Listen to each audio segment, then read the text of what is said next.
Andre Ward says that Canelo got to see Dmitry Bivol again and doesn't understand the Gennady Golovkin fight. Wow. What up, Fight World? It's your boy Ego, and I'm back with some more boxing. Make sure you smash the like button. Also, subscribe to my channel for the latest and greatest in boxing. Quote, personally, I don't understand the Golovkin fight beyond just money. This is what Andre Ward said in a recent interview with Fight Hype. The link is in the description. He goes on to say, quote, Canelo Alvarez says he doesn't fight for money and fights for glory, titles, and accomplishment. I don't really see the point in that fight. We're responding to, talks of Canelo moving on and not fighting Dmitry Bivol to have a trilogy fight or a potential trilogy with Gennady. Hey, no, guys. Hey, Max. This is Ponch's big drama, guys. Right? Andre Ward continues. Listen, Golovkin is 40 years old and he looks a little bit older.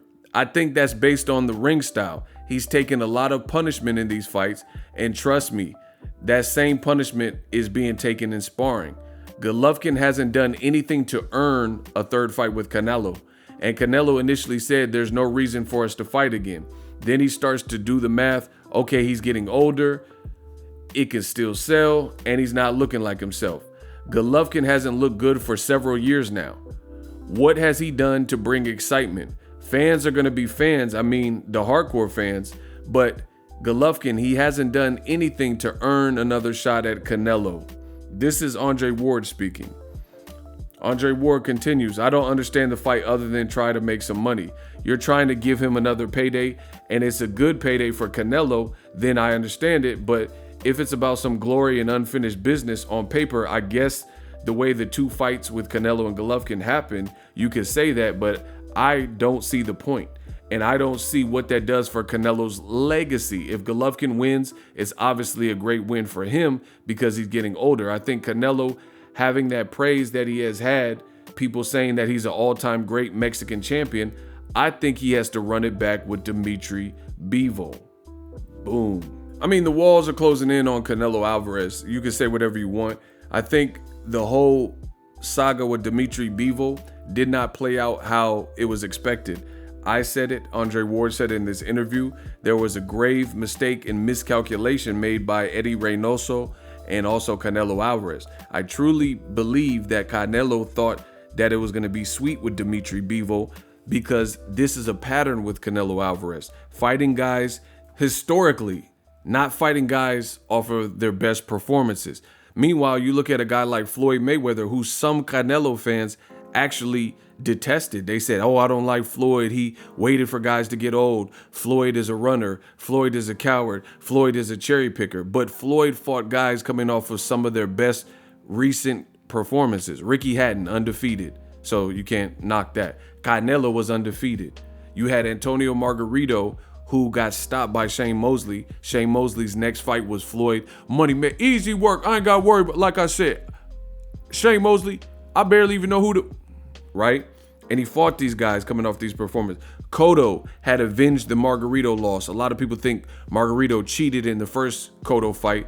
So, there's an asterisk by that. His very next fight after avenging after Cotto avenged the Margarito loss was Floyd Mayweather.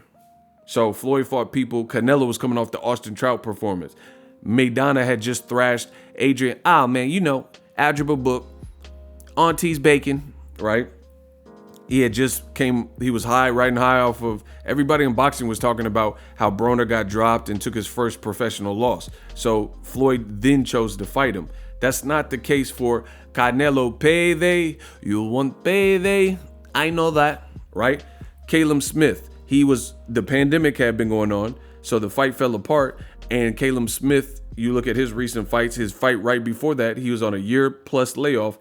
And Caleb Smith, and he had basically had a hometown cooking and beat John Ryder, but his own local crowd and hometown crowd booed Caleb Smith because they know he really lost to John Ryder.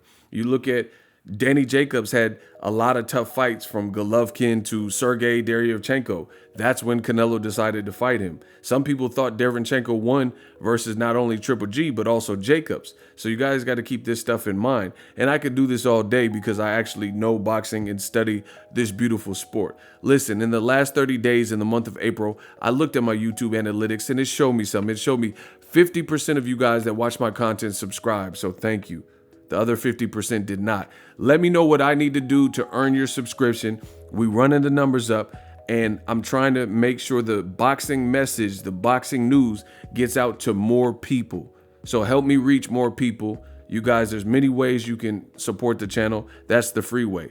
Throw a like on the video, subscribe to the channel. I got daily content for you guys and a lot in store. Canelo Alvarez is in between a rock and a hard place. He's in a difficult spot. You can, like Ward is saying, you can fight Triple G and the whole world knows that this man from Russia, DMITRY Bivol, just beat you down and made it look pretty easy, right? And if you go and run and fight Triple G, Andre Ward is literally telling you verbatim everything I've said in my channel. Triple G is 40 years old. I don't care about the head, no guys. Canelo aged out Triple G. He waited him out and aged him out like Triple G was some wine, and then he wants to stomp them grapes. You know what I'm saying? Normally you stomp grapes to make wine, but what Canelo did was age out Triple G like wine, and then he want to stomp him like grapes. So he's doing it backwards. And it's just not really a sellable fight. Plus, what does it really say about the fighter? I don't like what that represents. So what part of the game is it to be a superstar in boxing? You represent a whole country in Mexico, great people, great fight capital, you know, and you lose and lose bad, claim you won the fight, and you decide to run in a different direction. When Bivol said he will fight you either at 75 or 68, you got to make that happen, especially when you're going to target somebody who's 40 years old that you already beat years ago and hasn't been looking the same, like I've been telling you. And now you have Andre Ward, link in the description, telling you the same thing. And it's crazy because the diehard Canelo man fans, they think everybody who has commentary on Canelo, if it's not saying Canelo's the greatest and he'll be all right and, you know, kumbaya, then they automatically act as if everybody hates Canelo. Nobody hates Canelo. He's a great fighter. He's done great in his career, you know, and he's done wonderful things for his family, and, you know, he's made a great name. He's a skilled fighter. But these are the realities. Canelo was put on a pedestal. You were deemed and anointed #1 pound for pound. You were just on the verge of people having conversations like, is this the greatest Mexican fighter from Mexico? Think about all the great legends: Salvador Sanchez, Julio Cesar Chavez, Eric Morales, Marco Antonio Barrera, Juan Manuel Marquez, Benito Lopez, all the great fighters that have emerged from Mexico. And some people, not me, but some people were considering Canelo amongst topping all of them. So what does that stipulate, like Ward is saying, for your legacy if when the going gets tough, after claiming you beat Bivol, you know, you go in a different direction and say, hey, I need a tune-up, or I need to fight this 40-year-old Triple G? It's not going to be a good look. Point blank, period. And I love it because Anthony Joshua, other great fighters have been in this predicament. Deontay Wilder. And Deontay Wilder showed you who he was, because win, lose, or draw, he went in there with Tyson Fury and he felt he was old. He felt there were some underhanded things that happened, but he was willing to risk it all. That's the warrior code. Same thing with Anthony Joshua. Credit to him. When Anthony Joshua lost to Andy Ruiz Jr., I don't duck or dodge any type of content. And when Ruiz beat him, I picked Ruiz to beat Joshua in the first fight. And when it happened, Joshua was in shambles and he was having a hard time taking the loss and showing up in New York on basketball courts and putting these cryptic posts. And I was like, oh man, it's going to be an uphill battle. I said the same thing I'm saying for Canelo, but credit to Anthony Joshua. Meet with me. One thing is, I told you on my channel, I don't think he should rematch Ruiz straight away. Not that I don't want to see it or I would prevent the fight from happening, but it was a dangerous fight. But he had a rematch clause and he stuck to his guns. And boxers, by definition, you know, their DNA is different. You know, they could take more pain than the average person. They're defiant by nature. And Joshua defied all people who said, hey, it's going to be a repeat of what happened in the first fight. And then in Saudi Arabia, he beat Andy Ruiz. So he was a top heavyweight and he had to redeem himself. It wasn't the greatest fight, but who cares? It's just about getting that W. So I agree with Andre Ward. Canelo needs to try to fight Bivol again. He's in a tight spot. Who cares? Throw the Triple G fight Triple G after. Truth be told, if Eddie Hearn and DAZN were smart, they would have made the Triple G fight first for Cinco de Mayo. That seemed like it make more sense. And then Canelo had already been undisputed. Move Triple G up, let him get slaughtered by Canelo, and then work towards Bivol. Because imagine if Canelo, I think he would probably knock out Triple G, right? So imagine if he finally knocked out Triple G, even though he aged him out and all the things that I've said here, knocked out Triple G at 168, which I think there's a strong likelihood that either Canelo at 168 before the Bivol loss would have knocked out Triple G or hurt him, and it would have been different than the first two fights, right? So if DAZN was smart, that's what they should have done. They should have fought Triple G first, and then the crescendo, since Bivol was fresh and, you know, all these excuses people are making about Bivol being so huge and big and things, then you should have worked up to that. But they decided not to do that, and now he got to live with the decisions he made. Canelo could have easily taken the PBC offer, but he didn't do that either. So the ball's in his court. Character will be determined with Canelo's next move. So he has a lot to think about, and his fans, you know, brace for all possibilities, because I swear it's going to be a bad look if he ducks Bivol. Andre Ward is saying it. A lot of fans are saying it. The Golovkin fight at this point, they both signed a DAZN 4 years ago or whatever it was.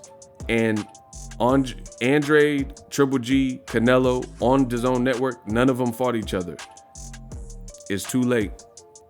Now the new talking point is what Bivol did to Canelo recently, so that's what he has to clear up.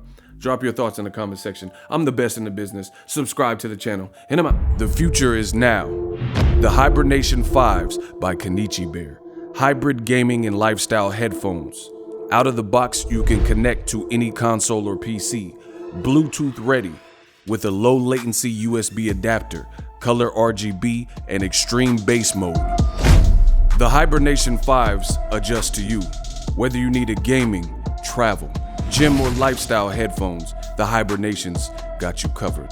The new Hibernation 5s, link in the description. Customize the way you hear the world. Welcome to the nation. Are you tired of your YouTube videos not getting any views? Well, consider TubeBuddy. I've used TubeBuddy for years to scale up my YouTube channel. Now we're sitting over 200,000 subscribers. TubeBuddy is a browser extension that offers a ton of built-in productivity and time-saving services to take your channel to the next level. Use my link in the description to get started with TubeBuddy and level up your channel faster. We working.